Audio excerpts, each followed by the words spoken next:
የዩኒቨርሲቲ ትምህርታችሁና ሃይ ስኩል የነበረው የትምህርት አሰጣጥ አንድ አይነት አይደለም። ሰላም ሀሰን እባላለሁ። የዩኒቨርሲቲ የጤና ሳይንስ ያው ዩኒቨርሲቲ ከገባን በኋላ ከድሮ ትምህርታችን ጋር አሰጣጡ አንድ አይነት አይደለም። ያው አብዛኞቻችን ቀለል ያለና አስተማሪው ሲያስተምር የሚገባና አንዳንዶች ደግሞ አለን የራሳችን አንብበን መረዳት የሚፈልግ እንደዚህ አይነት ተማሪዎች ያለነው እኔ ኢንክሉዲንግ እኔ በራሳችን አንብበን ነው እንጂ አስተማሪው ለሚያስተምሩ ብዙም እኔ ከነዚህ አስተማሪዎች ነበርኩ እና የራሴን አንብቤ ነበር አብዛኞቹን ጎግል ምናምን በማድረግ ማለት ነው። ሆኖም ቀረ ግን ዘሴም አይደል።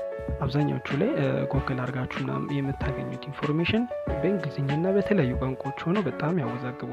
እኔ ደግሞ ስወዛግብ ምን አደርጋለሁ? ጀለሶቼን ወይም ጓደኞቼን እንዲያስረዱኝ ጠይቃለሁ። ሆኖም ቀረ ግን በቂ አይሆንልኝም።